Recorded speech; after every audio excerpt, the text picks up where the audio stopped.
As some of you may know, I'm a big fan of minis. I've driven a few of them and they're just fun. But today I'm going to be driving my most extreme mini yet. My brother loves minis even more than me, and his prized possession is probably his track spec mini that he's been building for the last few years. So today I'm going to go over to his workshop and have a look around and see if he lets me drive it. This is my brother's workshop. He is a mechanic and he specializes in fixing and modifying minis. It's thanks to him that I actually love minis, and it's also thanks to him that I actually got my first ever job at Drive Tribe.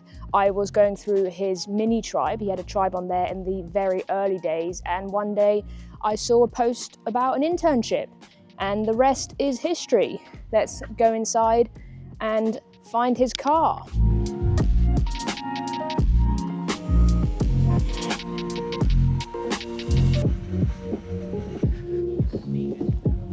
So this is my brother and this is his car.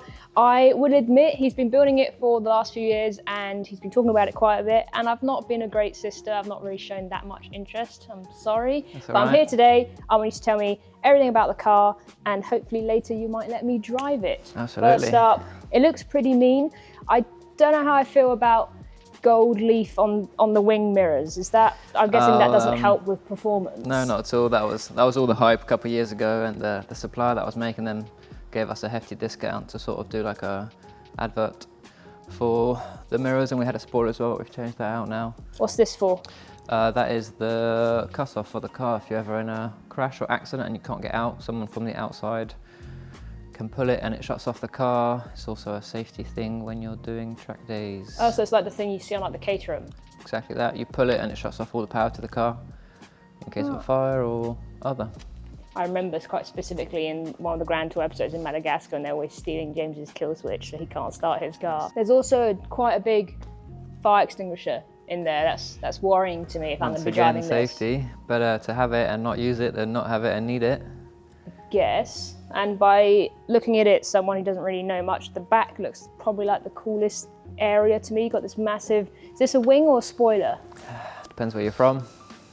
I'm from the UK. James says that it's a wing if you can't stick your head between it, and if you can stick your head under it. If you can fit your head under it, then it's a wing. So by James's standards, this is a spoiler, not a wing.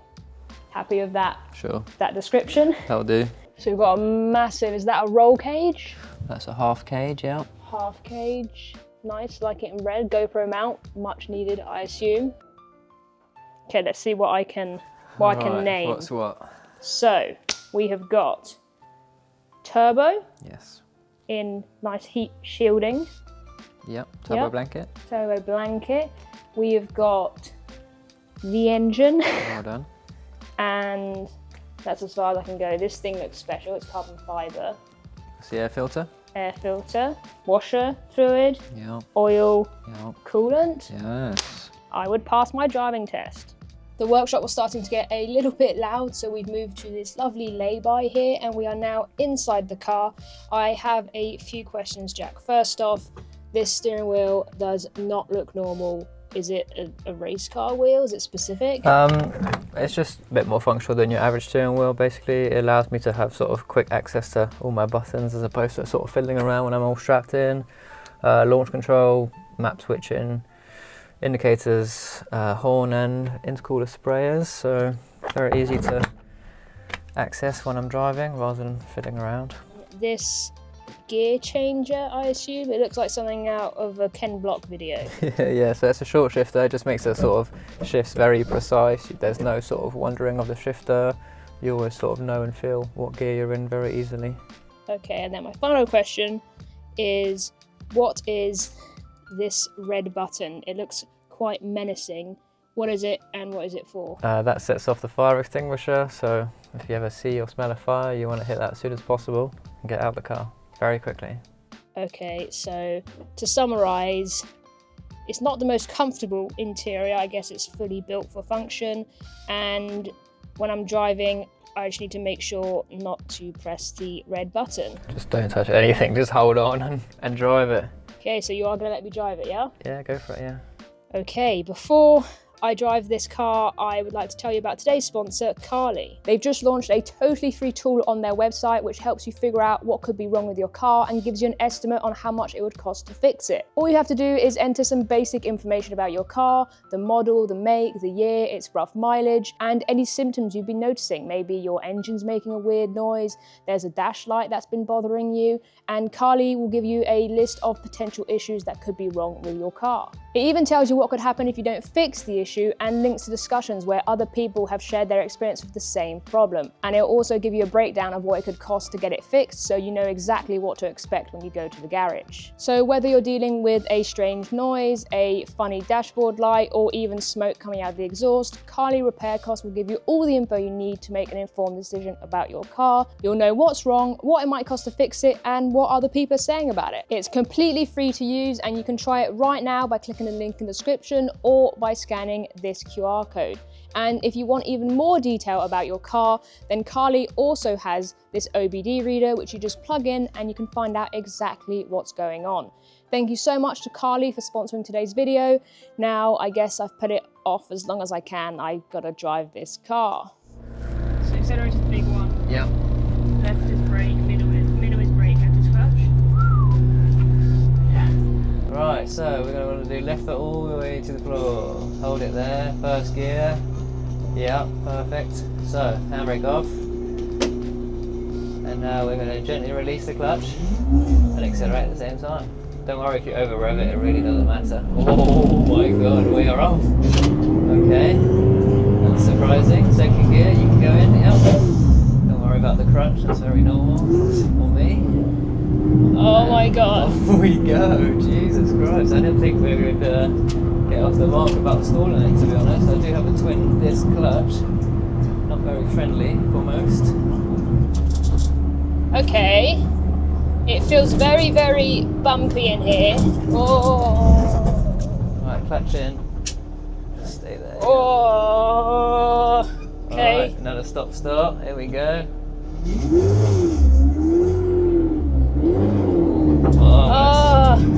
I'm happy I haven't stalled yet. Yeah, that's fair play to be honest. My very hard. The heel of my shoe is getting caught on the floor. What, on the grip tape?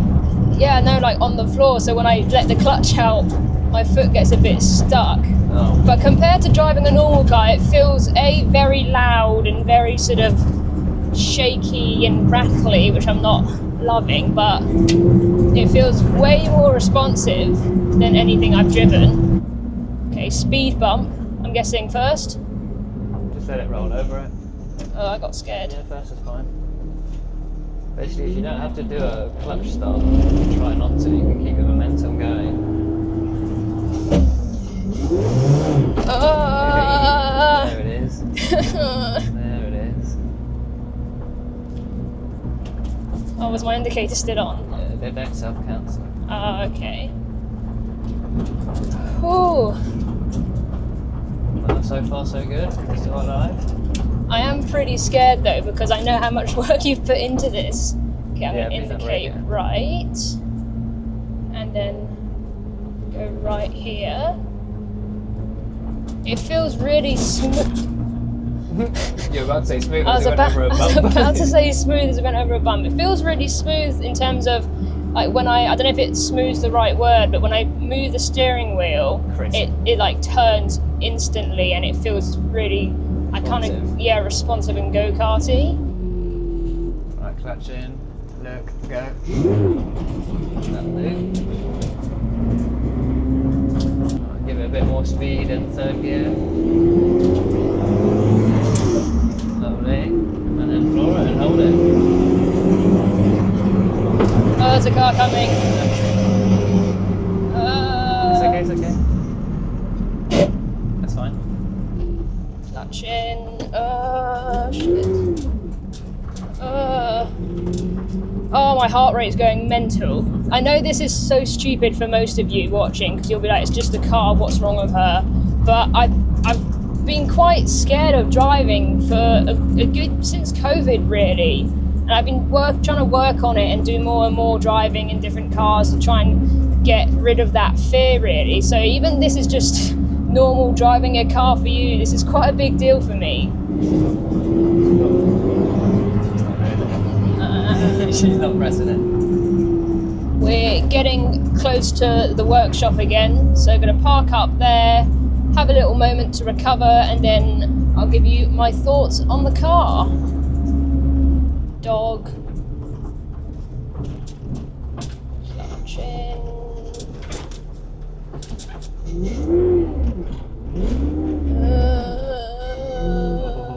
Install it, lovely. And Okay, I can take my foot off the clutch. yeah, make sure we're in neutral. I'm in neutral. You tell me. Yeah, I'm in neutral and off. We are good. Off button. Oh, on your right hand side.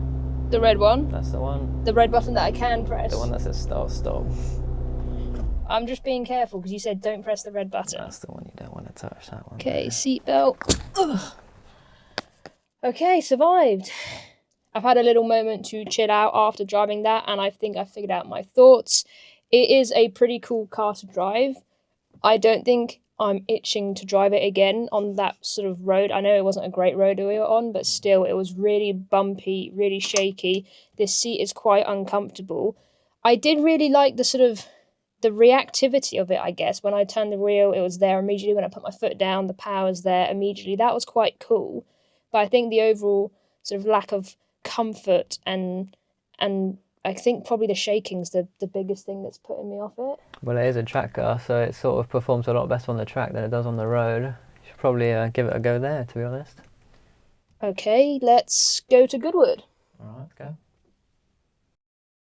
It's been a few days since my, let's face it, quite feeble attempt at driving my brother's car, but today we are at Goodwood, so let's see what it's like in its natural environment.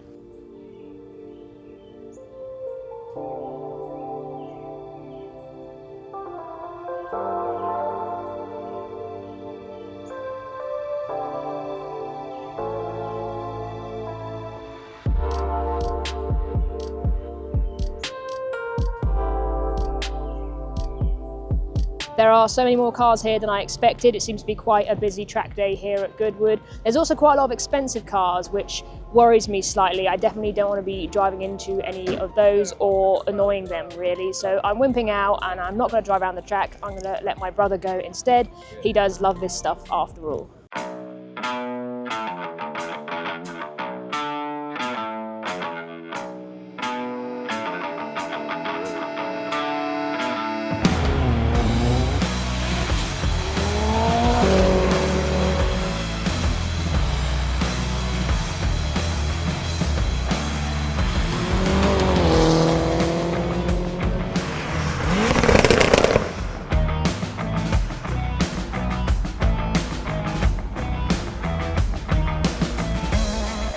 Jack seems to be having a great time, which is awesome, but he seems to have decided that I can't get away with not going around the track at all, so he's now making me go around as a passenger. I'm not gonna lie, I'm pretty terrified because I've been filming him going around the track for the last few hours and it seems pretty quick and he seems to go quite close to other cars and very close to the chicane.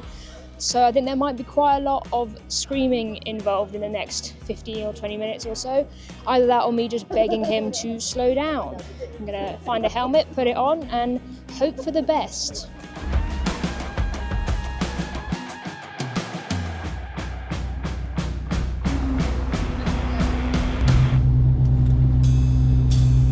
All strapped in tight, yeah? Yeah.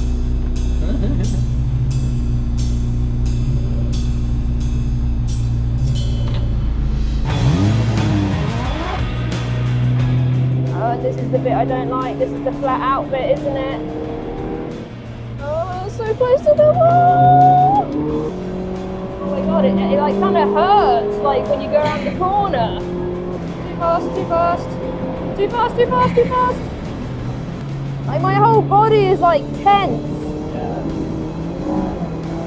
Oh, I don't like that bit there, the sound it made. Stop it, don't do that. Oh my god, my worst nightmare is the brakes giving out on that corner and you just go straight into that building. Oh, corner, corner, corner. Oh. Somehow my heart rate has decreased by 14 during the course of that. Maybe the fear of going round was more stressful than actually going round.